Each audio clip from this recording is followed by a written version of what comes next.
मैंने शायद राजस्थान का जब इंट्रोडक्शन दिया था तब मैंने आपको भौतिक प्रदेश एक बार बोला भी था, थोड़ा सा ब्रॉड करके वो इंट्रोडक्शन ब्रीफ में दिया था। पर अब जो हम लोग करेंगे स्टार्ट, अभी हम लोग लगभग 15-20 दिन ये भौतिक प्रदेश ही पढ़ेंगे। भौतिक प्रदेश काफी, हाँ बिल्कुल 15-20 दिन, क्योंकि भौतिक प्रदेश काफी बड़ा होता है, काफी क्वेश्चन होता है और राजस्थान ज्योग्राफी का बहुत सारा पार्ट लगभग 60% आप इसी में कवर कर देंगे। तो अच्छा, इस भौतिक प्रदेश को मैंने पहले उच्चावच की दृष्टि से किया है। उच्चावच यानी कि आपके रिलीफ फीचर से के दृष्टि के आधार पर, ठीक है। तो राजस्थान में आपको क्या मिलेगा? मरुस्थलीय मिलेगा। मरुस्थल मिलेगा, कहाँ पर है ये मरुस्थल? पश्चिमी मरुस्थलीय प्रदेश, पश्चिमी मरुस्थलीय प्रदेश, ठीक है, पश्चिमी मरुस्थलीय प्रदेश। उसके बाद क्या आ जाएगा? अरावली पर्वत श्रृंखला,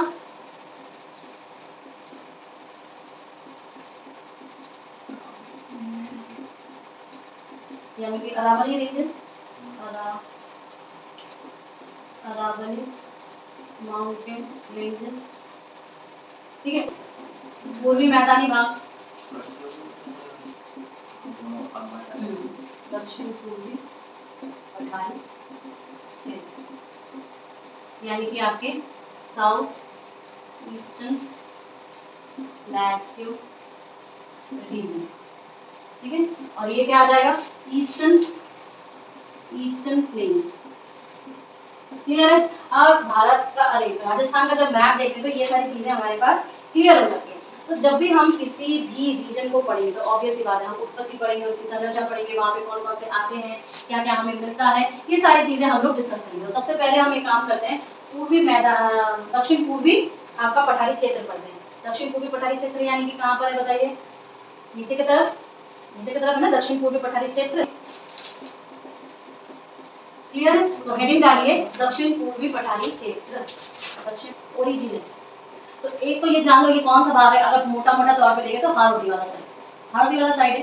तो एक्चुअली जब पूरे विश्व का ओरिजिनेशन देखते हैं तो ये 5 टर्म्स में डिवीजन होता है। क्या क्या होता है? अर्धेय, पूराजीवी, मध्यजीवी, फिर आपका नवजीवी और फिर आपका नूतन, ठीक है। पहली चीज, अब ये जो मध्यजीवी महाकल्प है, इस मध्यजीवी महाकल्प का क्रिटेशियस,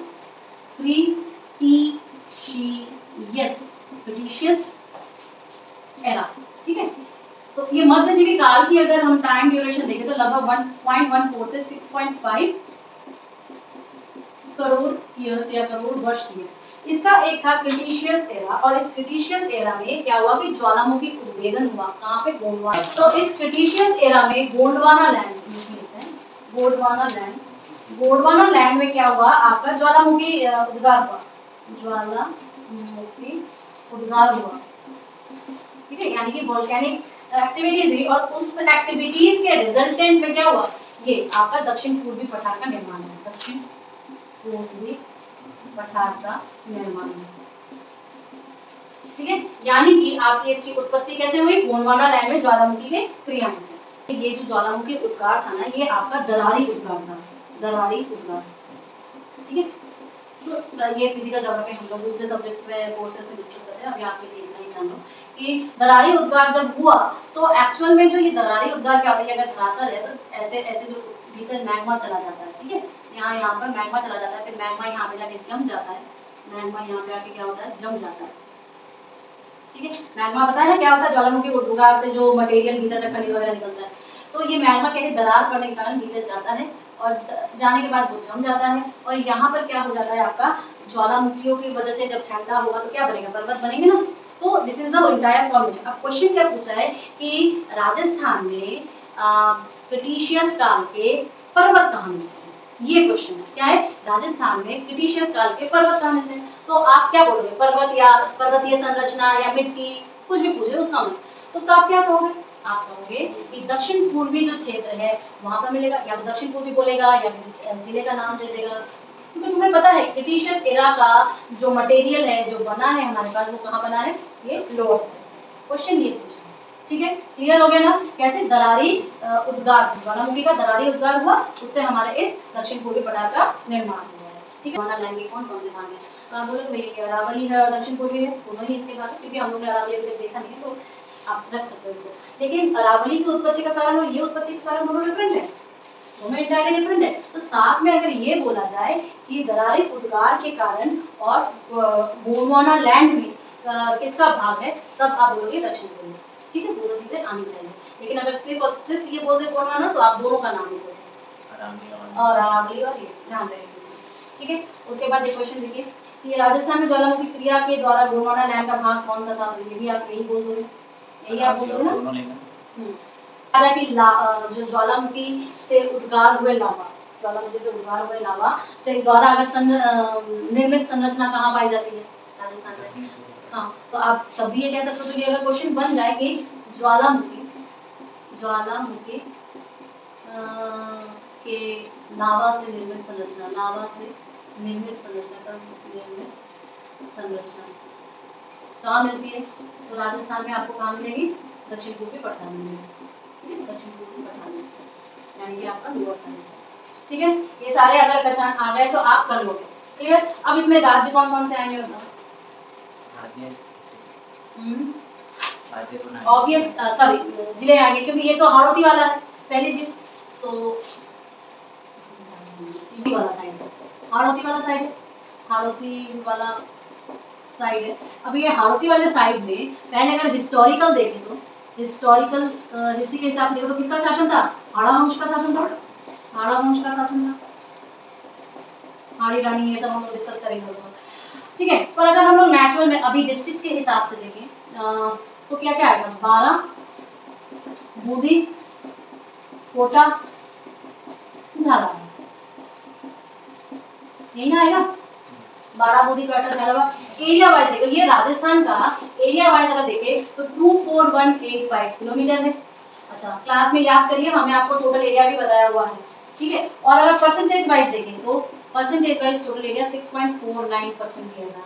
कितना दिया है, 6.49% टोटल राजस्थान का एरिया बताया था मैंने आपको, ठीक है। तो उससे अगर ये कर लेंगे तो भी आप देख लोगे, या अगर हम सिंपली आपको ये कहें तो आप बोलना कि राजस्थान का 6.49% जो है वो ये उसको घेरा है, यानी कि जो आपका हाड़ौती का पठार है ये आपका ऐसे घेरा हुआ है। जनसंख्या कितनी बसती है यहाँ पे, पठारी क्षेत्र है तो थोड़ी तो ज्यादा बैठेगी, थोड़ी तो ज्यादा होगी, लेकिन सबसे ज्यादा जनसंख्या कहाँ बसेगी, मैदानी क्षेत्र में। इसीलिए तो इतना डेंस है आपका ये जयपुर सवाई माधोपुर, ये एरिया जो है इतना डेंस क्यों है, क्योंकि वो मैदानी क्षेत्र में आएगा, पूर्वी मैदान जो अभी हम लोग पढ़ेंगे इसके बाद उस समय आएगा, ठीक है। तो पठारी क्षेत्र में यहाँ की जनसंख्या पॉपुलेशन कितनी है, पॉपुलेशन बोलो या जनसंख्या बोलो,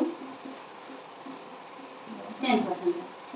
कितनी है, 10। जरूरत तो नहीं है इसको याद करने की भी जरूरत है, सबको पता है जनसंख्या अगर पोजिशन के हिसाब से तो सबसे ज्यादा जनसंख्या मैदान में बैठेगी, दूसरी जनसंख्या पठार पर बैठेगी, ये नेचुरल है, ठीक है। सबसे ज्यादा औद्योगिक क्षेत्र भी मैदान में ही ज्यादा होंगे।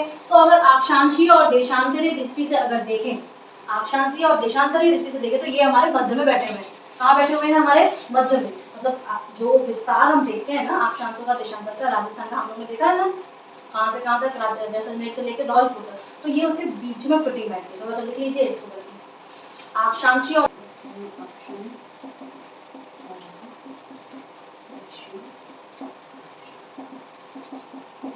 ठीक है, उत्तरी अक्षांश और दक्षिणी अक्षांश, और ये आप बोलोगे कि मध्य में, मध्य में है, मध्य में है किसके, अक्षांश से,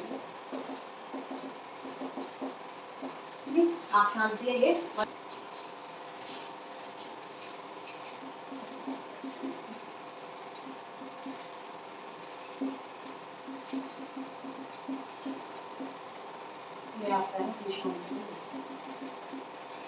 देशांतरीय विस्तार। देशांतरीय विस्तार कहाँ से कहाँ तक होगा, पूर्व से लेके पश्चिम तक, पूर्व से लेके पश्चिम तक, तो देशांतरीय,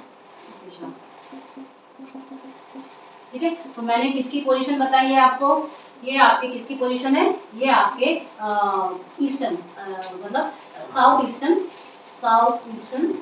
लैटरल, यानी कि आप बोलोगे हाड़ौती के पट्टा, हाड़ौती साइड का, क्लियर है। हमेशा याद रखना, क्योंकि हम लोगों ने नदी पढ़ा नहीं है, नदी क्या मूव करेगी, व्हेनेवर एनीथिंग फ्लोज, जब भी कोई चीज फ्लो करती है तो क्या होती है, वो ऊपर से नीचे की ओर ही तो फ्लो करती है। और अगर हम नदियों की बात करें तो नदियां भी वही फ्लो करेगी जहां पर उसका स्लोप होगा, जहां पर उसका ढाल होगा। तो याद रखना, ये जो आपका दक्षिण पूर्वी पठार है, इसका जो ढाल है, इसका जो ढाल है या इसका जो स्लोप है वो क्या है, दक्षिण से उत्तर की ओर, दक्षिण से उत्तर की ओर, यानी कि साउथ से नॉर्थ की तरफ, ठीक है, दक्षिण से उत्तर की ओर। तो इस एरिया की सबसे इंपॉर्टेंट नदी जो है वो आपकी चंबल है। क्या है आपकी, चंबल नदी है। तो ये चंबल नदी यहाँ पर कैसे फ्लो करेगी? दक्षिण से उत्तर की ओर, दक्षिण से उत्तर की ओर फ्लो करती है, फ्लो करती है। कहाँ पर? दक्षिण से उत्तर की ओर। यानी कि हम इस हारोती के पदार्थ का स्पेसिफाइड अगर डाल बोले तो ये आपके दक्षिण पश्चिम से लेके उत्तर पूर्व की है। तो जो चंबल इसकी इंपॉर्टेंट नदी है, तो चंबल जब इसकी इंपॉर्टेंट नदी तो चंबल की जो डायरेक्शन होगी ये होगी। लेकिन अगर हम ओवरऑल इस इंडिया के रूप में देखते हैं, अच्छा ये आपका जो रिवीजन कैसे कर रहे हैं हम लोग उच्चावच के आधार पर, तो उच्चावच में पठार का क्षेत्र कितना होता है? 600 मीटर होता है, 600 मीटर का होता है। ये भी हो गया। अब देखो जब हम ओवरऑल इंडिया से इसको लिंकअप करते हैं ना, तो ये किसका भाग है? ये आपके मालवा का पठार का भाग है। लिख लीजिए थोड़ा सा, ये आपके मालवा के पठार का उत्तरी भाग है। किलोमीटर में थी ना या मीटर में थी? क्या 600 मीटर, 600 मीटर, 600 मीटर, 600 मीटर क्या है? ये जो आपका हाड़ौती है ना, हाड़ौती का पठार जो है ये आपके मालवा का पठार, मालवा का पठार कहाँ है? मालवा का पठार कहाँ है? एमपी में है। एमपी में जो मालवा का पठार है वो आपका मालवा का पठार का कौन सा भाग है? उत्तरी भाग, उत्तरी भाग। याद रखना कि एकीकरण के पहले मालवा वाला क्षेत्र हमारे पास आता था, राइट? अभी ये एमपी में आता है, तो ऑब्वियस ही बात है हम इसके अपर साइड में बैठे हुए हैं, हम एमपी के अपर साइड में बैठे हुए हैं ना, तो ऑब्वियस ही बात है उत्तरी साइड ही होगा, इसमें कुछ याद बात करने की जरूरत नहीं है। तो मालवा का पठार का उत्तरी साइड जो है ये आपका क्या है? हाड़ौती का पठार है। और हाड़ौती जो पठार है ना एक संक्रांति, क्या लिखोगे? संक्रांति क्षेत्र है या ट्रांसलेशनल बेल्ट है। क्या है? संक्रांति क्षेत्र है या ट्रांसलेशनल बेल्ट। ट्रांसलेशनल का मतलब क्या होता है? Something is translating, something is translating.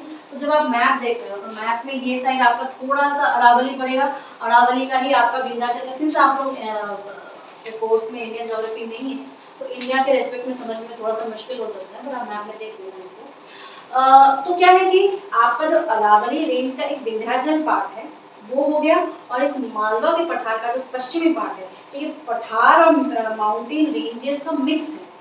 क्या? ये हाड़ौती। तो ये Hadoti since it is the mixture of your Vindhyachal and Malwa पठार, Malwa plateau, that's why I am calling Hadoti plateau as your translational structure, as translational region या आपका संक्रांति क्षेत्र। तो अगर आप बोलोगे कि क्यों संक्रांति क्षेत्र बन रहा है, तो आप बोलना कि अरावली का क्या है? विंध्याचल, और ये मालवा का पठार, मालवा के पठार, तो इन दोनों का क्या है? मिक्सिंग है, मिक्सिंग है। मिक्सिंग को ही हम लोग क्या कहते हैं? ट्रांसलेशनल बेल्ट कहते हैं। और ये क्या है? हमारा हाड़ौती का पठार। दरारें पड़ती हैं, ठीक है? ये एक बहुत बड़ा फेनोमेना है, पर आप ये जानो कि बहुत गहरी अगर दरारें हैं तो वो एक भ्रंश का निर्माण करती है। किसका निर्माण करती है? भ्रंश। हाँ, जब दरारें, ये तो एक्चुअली भ्रंश बोलो या इंग्लिश में फॉल्ट बोलो, ठीक है? नहीं, ये जो हम जैसे ये जमीन है मान लो कि जैसे कि पठारी क्षेत्र का मालवा का पठार की जमीन, तो वहाँ पर अगर किसी कारणवश टेक्टोनिक प्लेट्स के या किसी भी कारण, वो हम लोग फिजिकल ज्योग्राफी में पढ़ते हैं, तो किसी भी कारणवश अगर दरारें उत्पन्न हो जाए, वो दरारें काफी गहरी होती हैं, काफी लेयर्स पर जाती हैं, हाँ, तो वो भ्रंश होते हैं। इसी तरह एक्चुअली द ग्रेट आपका जो एक फॉल्ट है ये आपका बोला जा रहा है कि पृथ्वी के कॉन्टिनेंट का हिस्सा बना है अफ्रीका के साइड में, तो वर्ल्ड ज्योग्राफी में हम लोग डिस्कस करते हैं। बट आप इतना जानो यहाँ पर कि एक राजस्थान के रेस्पेक्ट में हम लोग एक ग्रेट बाउंड्री फॉल्ट बोलते हैं। क्या बोलते हैं? ग्रेट बाउंड्री फॉल्ट है great boundary fault, great boundary fault बोलते हैं या यूएनटी बोलते हैं, जिसे हम लोग महान सीमा भ्रंश कहते हैं, महान सीमा भ्रंश, ठीक है? महान सीमा भ्रंश। और ये जब राजस्थान के रेस्पेक्ट में बोलते हैं ना, जब हम हाड़ौती के पठार में पाया जाता है, राजस्थान के रेस्पेक्ट में हाड़ौती के पठार, हाड़ौती के पठार पर पाया जाता है, और ये पाया जाता है आपके बूंदी से लेके सवाई माधोपुर, सवाई माधोपुर तक विस्तारित है। कहाँ तक विस्तारित है? बूंदी से लेके सवाई माधोपुर तक। ध्यान रखना है, याद रखना है, it is uncommon, it is uncommon, ज्यादा इसकी बोलचाल नहीं होती है, तो इसलिए इसका ध्यान रखना है। ठीक है, स्टार बना लीजिए इसको। तो हाड़ौती का पठार कैसा क्षेत्र है? एक संक्रांति क्षेत्र है, यानी कि ट्रांसनेशनल एरिया है। मैप में आप देखना, महान सीमा भ्रंश है यहाँ पर। ठीक है,